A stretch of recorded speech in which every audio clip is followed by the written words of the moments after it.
We have to start the press conference by Minister Hayashi. Minister, the floor is yours. Thank you.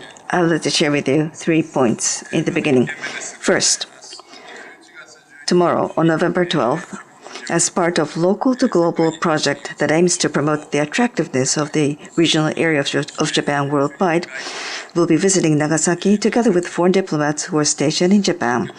I will be joined by State Minister for Foreign Affairs, Minister Takeichi Shunsuke.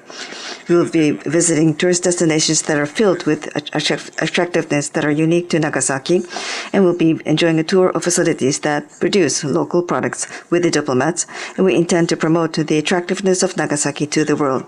We also intend to host a discussion on how we can appeal Japanese diplomatic policies, as well as attractions of regional areas together with people who are based in Nagasaki and successful in diverse areas, including young people. Secondly, regarding the International Conference of Eminent Persons toward the World Without Nuclear Weapons, we've been making the coordinations to hold the conference in December. Decision was made to hold the first conference on 10th and 11th of November in Hiroshima. This conference will be attended by both nuclear weapon and non-nuclear weapons states. Each country will go beyond their positions, bring in their wisdom, and this will be the venue of the free and open discussions to pave the way for realizations of the world without nuclear weapons. It was Prime Minister Kishida that declared the launch of this conference. In this conference, Chancellor of the Prefectural University of Kumamoto, Professor Shiraishi Takashi, to serve as a chair. And if the circumstances allow, we are making a necessary coordinations for Prime Minister Kishida to attend the opening sessions in the morning of 10th of December. As for the government to utilize, we would like to utilize this conference and to make a way forward in line with the Hiroshima Action Plan, which was announced by Prime Minister Kishida in August NPT review conference. We would like to make a realistic and practical path forward toward the world without nuclear weapon. Third point.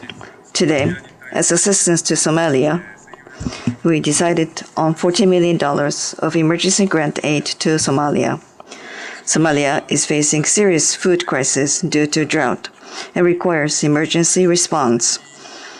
So against this backdrop, the Ukrainian government will be offering Ukrainian wheat to Somalia as grant, and Japan will be assisting in transport to Somalia as well as distribution on the ground through WFP.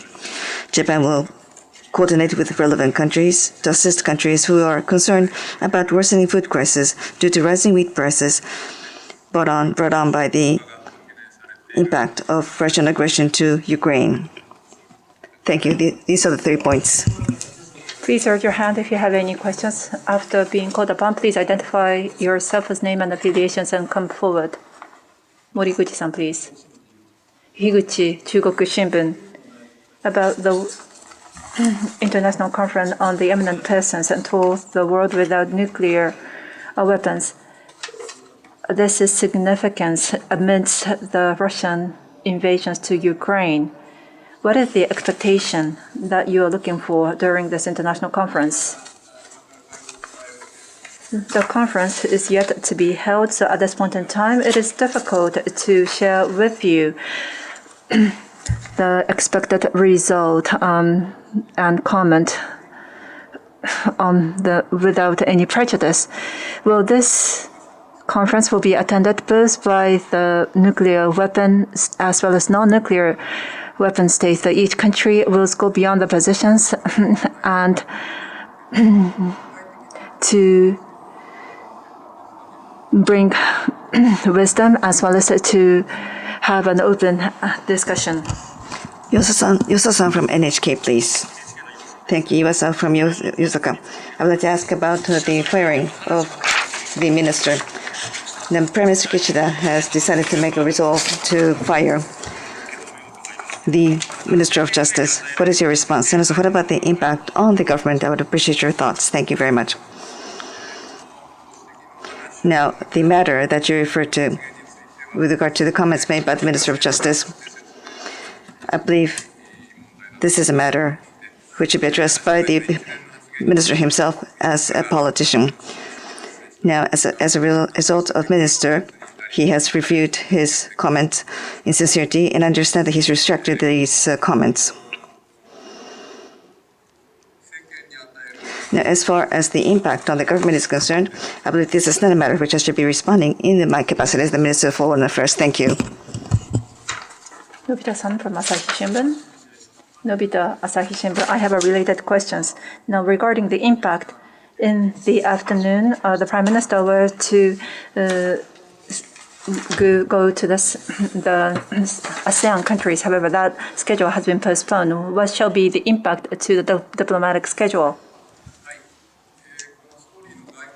Now, with regard to the Prime Minister's schedule, there has been some changes to his schedule. That is the fact. However, at this point in time, let me refrain from making any comment to the impact to the schedule. Now, as for the departure of the Prime Minister, as well as the conference schedule for tomorrow, what shall be the response is something that we are making a coordination. Next question, Higuchi-san. Thank you. I'd like to go back to the issue with regard to the meeting of eminent persons.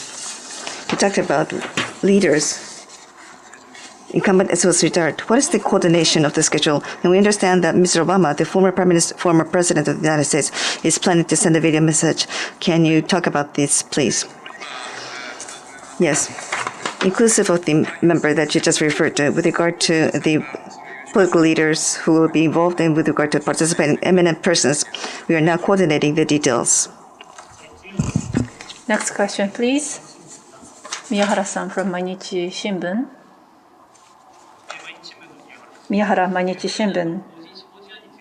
About the death of the Japanese in Ukraine. This was mentioned to the Chief Secretary Cabinet. The Japanese national in their 20s was died on the 9th. That was announced in Ukraine. What was the information captured by MOFA, as well as what will be the body transportations, as well as your communication to the bereaved family, and what alert are you going to send?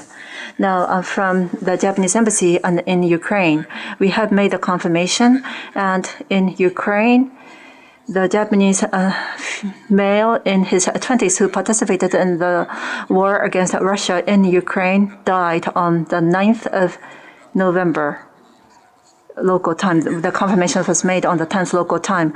Currently, at the embassy in Ukraine, from the viewpoint of protecting the Japanese nationals, we are making necessary coordinations with the Ukraine government about how to manage the bodies as well as how to communicate with the bereaved families. Now, as for the responses from now on, already we have made the evacuations advisory to the entire Ukraine, and we ask not to travel to Ukraine regardless of the reasons. And those people already in Ukraine, please secure your safety and immediate and from the nations right away. Next question, please go ahead. Thank you. Advisory Panori News, our New Japan. My question is about ODA, and I know you, Mr. Minister, had some remarks, but my question is about the value of some yen loans and grants might decrease as a result of falling yen. Would Japan increase the ODA budget to balance the change in the exchange market? Thank you. Yes, thank you very much. In the light of the ODA expenses being affected by yen depreciation and rising prices, we are reflecting additional budget for ODA projects that are affected in the supplementary budget, which received cabinet decision just the other day. In the draft supplementary budget, we include assistance to Ukraine, as well as we include assistance to developing countries in Asia, Middle East, and Africa. And on a year-on-year basis, we've been able to reflect ODA budget, which represents a major increase, even on dollar basis. ODA is part of a very important diplomatic policy tool for us. And in this year's basic plan for economic and fiscal management, the policy to expand ODA was made explicit. We will continue to expand ODA even in the light of the yen depreciation. And we will make secure sufficient budget to enhance our diplomatic efforts. And we will continue to make those efforts. Thank you very much. Next question, please. Iwasawa-san, please. Iwasawa, NHK. Regarding the volunteer soldier in Ukraine, he was participating in the fight against Russia. Japanese national was dying. The man participating in the war has died. What is your opinion? Now, this Russian invasion to Ukraine is shaking the foundations of the international community. And we are demanding Russia to pull the troops right away and to stop the invasion. Under such circumstances, it is really regrettable that the Japanese national died in Ukraine. This will conclude the press conference. Thank you very much for your attendance. Thank you.